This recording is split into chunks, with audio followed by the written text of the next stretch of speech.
Hi යාළුවනේ. ඉතින් අද දවසත් තනිකර වැස්සත් එක්කම ගිය හින්දා මට හිතුණා සීතලත් එක්ක පොඩි උණු උණු මෂ්රූම් සුප් එකක් හදමු කියලා. ඒක හින්දා මම අද ඔයගලන්ට පෙන්වන්න යන්නේ ගෙදර තියෙන දේවල් වලින් කොහොමද අපි උණු උණුවෙන් මෂ්රූම් සුප් එකක් හදාගන්නේ කියලා. හරි?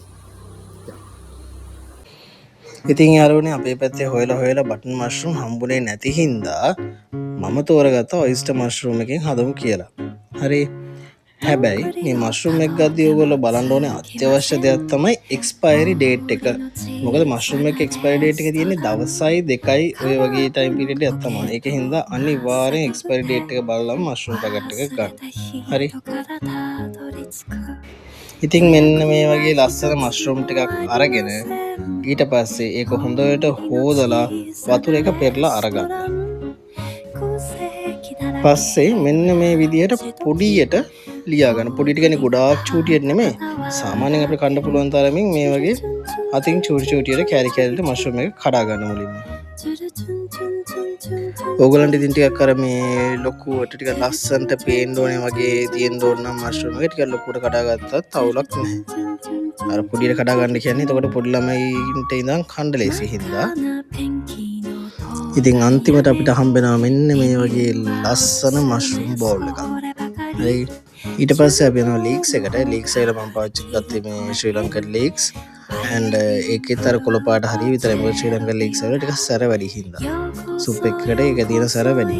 ඒක හින්දා මේකත් අනික මේ සුදු පාට කෑල්ල අනිවාර්යෙන් සුප් එකට දාන්න එපා. ඒක අයින් කරන්න.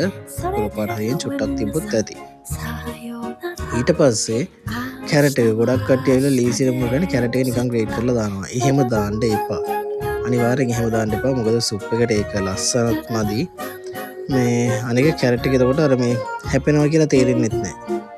එහෙම නැතුව සුප් එකට කැරට් එක ටිකක් ලස්සනට මේ වගේ තීරු කපලා ඊට පස්සේ පොඩි ඒකෝ තීරු කපලා දාන්න පුළුවන්. නැත්නම් තවත් ලස්සනයි නිකන් කුටුවට වගේ පොඩි චූටි කොටුවට වගේ කපා ගත්තා නම් එතකොට මේ පොඩි ළමයින්ටත් ඒක බලද්දි පොඩි ආසාවක් තියෙනවා. දැන් ඔයගොල්ලන්ට පේනවා ඇති මම මේ ලස්සනට මේ කොටුවට කපලා හැටි මේ වගේ කොටුවට කපා ගන්න පුළුවන්. හැබැයි ලොකක් මේ ගොඩක් ලොකු වට නැතුව ගානකට පොඩි අයට කන්න පුළුවන් විදිහට කොටු හැටියට කපා ගත්තාම මෙන්න මේ වගේ ලස්සන කියුබ් ෂේප් එකකට එනවා. ඊට පස්සේ ගෝවා. හරි. දැන් ඕගොල්ලන්ට ගොඩක් අයට ඩවුට් එකක් තියෙනවා ඇති ගෝවා සුප් එකට දානවද කියලා.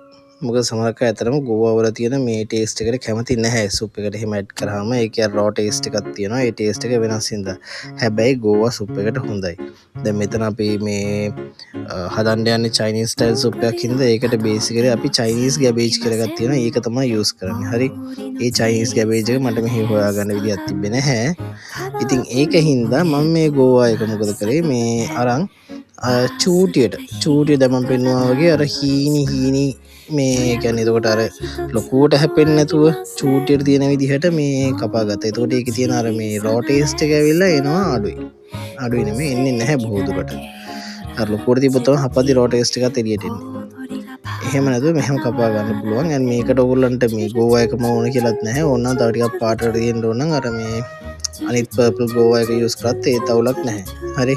හැබැයි බේසිකලි මේකට අපි යූස් කරන්නේ චයිනීස් කැබේජ් එක. චයිනීස් කැබේජ් එක තිබ්බනම් ඇත්තටම මේ ඒක රහත් වෙනස්.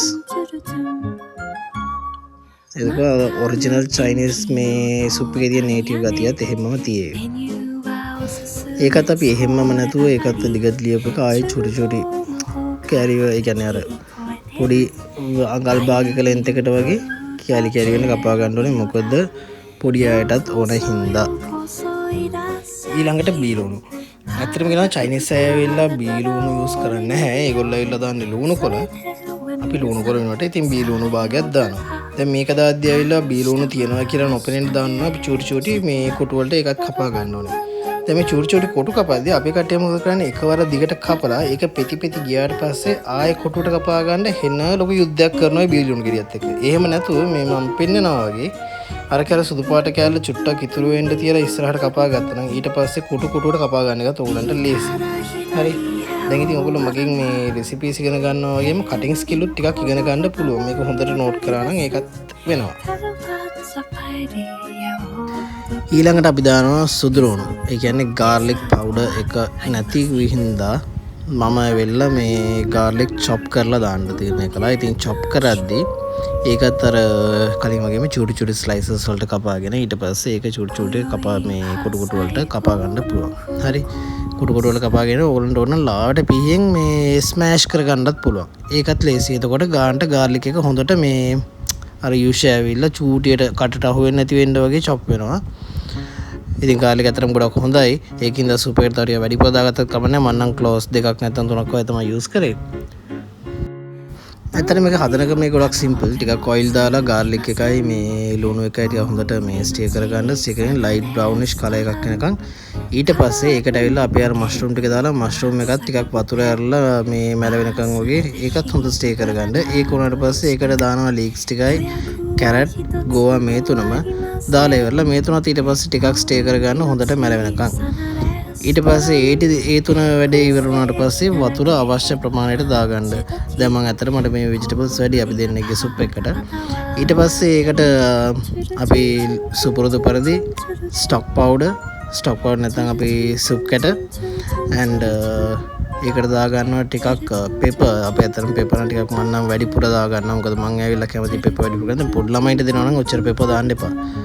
අනික soy sauce ගොඩක් කට්ටිය soy sauce දාන්න කැමති නැහැ. ඒ වුණාට soy sauce ටිකක් දැම්මොත් තමයි Chinese taste එකක් එන්නේ. ඊට පස්සේ ලුණු මේ ටික දාලා ඉවරලා හොඳට mix කරගත්තාම මෙන්න මේ වගේ ලස්සන සුප් එකක් එනවා. දැන් මේකේ ඇවිල්ලා අපි restaurant style එකට ටිකක් thick එකක් ගන්න ඕනේ කියලා හිතන හින්දා ඒකට ඇවිල්ලා අපි දානවා corn flour powder. දැන් මේකේ ඇවිල්ලා දෙවිදිහක් තියෙනවා. දැන් අපි ඇවිල්ලා ශ්‍රී ලංකන් ඔරිජිනල් චයිනීස් ක්‍රමයට හදනවා corn flour powder තව ටිකක් වැඩිපුර දාන්න ඕනේ. වැඩිපුර දාලා හොඳට thick එකට ගන්න ඕනේ. අද මම එහෙම කරන්නේ නැහැ. මං බොණ්ඩ හදන හින්දා ටිකක් අර ලාවට පොඩි thick එකක් ගන්න තමයි මේ මෙච්චරයි මම දාන්නේ. හරි. ඕගලන්ට ඇත්තටම මේ ඔරිජිනල් රෙස්ටොරන්ට් ස්ටයිල් එකට අර මේ ගොඩාක් thick එකට ඕන නම් තව ටිකක් corn flour powder add කරගන්න. ඊට පස්සේ අපි egg එක මේක ඇවිල්ලා අපි රෙස්ටොරන්ට්ස් වල දකින්න ටිකක් අර egg උඩ පා වෙනවා වගේ එහෙම තියෙන. ඊට පස්සේ බිත්තරේක උඩ ඉඳන් හිමීට අර සුප් එකට වක් කරන ගමන් යට හැන්දෙන් ඇවිල්ලා ඒක කඩා ගන්න ඕන. අපි හැඳි ගන්නවා වගේ ගානට අර වැටෙන බිත්තරේක මේ හැන්දෙන් එහාට මෙහාට කරලා මේ ස්ප්ලිට් කර ගන්න ඕනේ. එතකොට ගානට මේ ඕක කම්ප්ලීට් වෙද්දි මෙන්න මේ වගේ දැන් අපි රෙස්ටොරන්ට්ස් වල එහෙම සුප් කප් එකක් බෝල් එකක් ගත්තාම ලස්සනට තියෙනවනේ උඩ අර බිත්තර එහෙම පාවෙන්න ඇවිල්ලා ආන් ඒ වගේ මේ ඇවිල්ලා තියෙන්නේ. මේක ඉතින් ඕගලන්ට චිකන් සුප් වලටත් මේ වගේම යූස් කරන්න පුළුවන්. මේ